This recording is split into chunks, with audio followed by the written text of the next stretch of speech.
अस्सलाम वालेकुम जी, मेरा नाम अबू बकर है। उम्मीद मल्टीमीडिया एजुकेशन के प्लेटफॉर्म से आपको खुश आमदीद कहते हैं।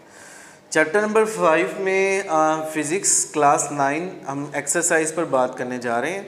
आज हमारी एक्सरसाइज में पहले MCQs में लिखा हुआ है जी कि earth gravitational force of attraction vanish at, यानी वो कौन सा मकाम है कि जहाँ पर ज़मीन की फ़ोर्स ऑफ ग्रेविटी ख़त्म हो जाती है। तो ऑप्शन आपके पास ऑप्शन नंबर बी जो है उसका आंसर है इन्फिनिटी, लामहदूद फासले पर जो है वो अर्थ की ग्रेविटेशनल फोर्स ख़त्म हो जाती है। ये ज़मीन की पकड़ जो है ग्रेविटी की एंड हो जाती है। क्वेश्चन नंबर 2 पे चलते हैं। इसमें जी वैल्यू जी इंक्रीज विद, कि जी की कीमत कब ज़्यादा होती है। Increase in mass of the body पहली ऑप्शन है, दूसरी में जी increase in latitude, decrease in latitude. तो वैल्यू जी इंक्रीज होती है जब लैटीट्यूड में कमी वाक़या होती है, यानी ऑप्शन सी इसका जवाब है। ठीक, जैसे जैसे आप बुलंदी से पे जाते हैं तो वैल्यू ऑफ जी कम हो जाती है, जैसे जैसे आप नीचे आते हैं ज़मीन की सतह पर, ठीक है, तो आपका जो वैल्यू ऑफ जी है वो बढ़ जाता है। तो इसका मतलब ये है कि डिक्रीज़ होने से, लैटीट्यूड का मतलब है बुलंदी में कमी वाक़या होने से वैल्यू ऑफ जी इंक्रीज़ हो जाती है। इसी तरह क्वेश्चन नंबर 3 में कि the value of ji at the height of the earth radius, जी की कीमत ज़मीन की रेडियस पर क्या होगी above the surface of the earth, ज़मीन सतह ज़मीन पर। तो उसका ऑप्शन है जी ऑप्शन नंबर डी, इसका जवाब है 1/4। 1/4 रह जाएगी ज़मीन की सतह पर इसकी ग्रेविटी।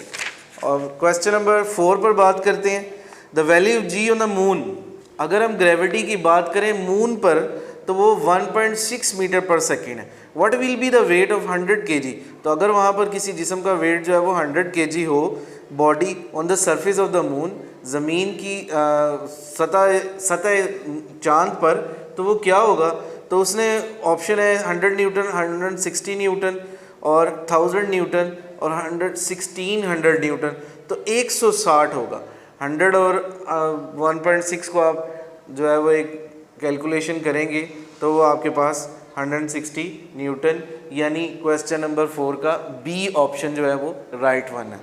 अच्छा जी, क्वेश्चन नंबर 5 पर चलते हैं। Latitude of geo stationary orbit in a communication satellite, communication satellite में जो बुलंदी है जियो स्टेशनरी ऑर्बिट की, are launched above the surface, जो ज़मीन सतह ज़मीन से छोड़े जाते हैं वो तकरीबन 42,300 किलोमीटर की बुलंदी पर छोड़े जाते हैं। तो क्वेश्चन नंबर 5 का ऑप्शन डी जवाब है। इसी तरह क्वेश्चन नंबर 6 में आए, लिखा हुआ जी orbital speed of the low orbital satellite, low orbital speed orbital satellite की जो है वो तकरीबन कमोबेश 8000 मीटर पर सेकंड, यानी इसका ऑप्शन नंबर डी जवाब है। शॉर्ट क्वेश्चन पे आते हैं। पहला शॉर्ट है जी, what is mean by the gravitation, gravitation से क्या मुराद है। तो इसका आंसर आपकी बुक में पहले ही जो है वो मौजूद है। क्वेश्चन नंबर 1 स्टार्ट में बिगिनिंग ऑफ द चैप्टर आप इसका आंसर जो है वो देख सकते हैं। अब आगे है जी, do you attract the earth और अर्थ अट्रैक्ट यू, क्या आप अर्थ को अट्रैक्ट करते हैं या अर्थ आपको अट्रैक्ट करती है। Which one is attracting with a larger force, उनमें से कौन सा ऐसा है जो ज़्यादा मिकदार से आपको अट्रैक्ट कर रहा है। तो जी अर्थ भी आपको अट्रैक्ट करती है और आप भी, बोथ अट्रैक्ट ईच अदर, दोनों आपस में एक दूसरे को अट्रैक्ट करते हैं। बट द अर्थ, जो अर्थ फोर्स लगा रही है अट्रैक्शन की, उसकी लार्जर है क्योंकि उसका मैस भी लार्जर है। सो दैट्स वाई अर्थ की अट्रैक्शन फोर्स जो है वो as compare to the any object in the earth is greater than object.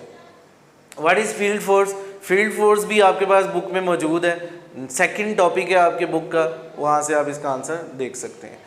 Y earlier scientist could not guess, जो प्रीवियस साइंटिस्ट थे, जो क्या नाम लेते हैं इब्तदा के, यानी जब साइंस का आगाज़ हुआ तो उस टाइम में जो साइंटिस्ट थे उनको क्यों नहीं अंदाज़ा हुआ ग्रेविटेशनल फोर्स के बारे में। तो क्योंकि उनको इसलिए नहीं अंदाज़ा हुआ कि जो गलीलियो था वो फर्स्ट था, पहला साइंटिस्ट ऐसे था गलीलियो जिसने ग्रेविटेशन के बारे में कॉन्सेप्ट दिया। लेकिन अर्ली साइंटिस्ट को इस बारे में इसलिए आइडिया नहीं था क्योंकि उनको किसी भी ऑब्जेक्ट के वेट के बारे में नहीं पता था, वो टर्म ऑफ वेट के बारे में जानते ही नहीं थे। That's all.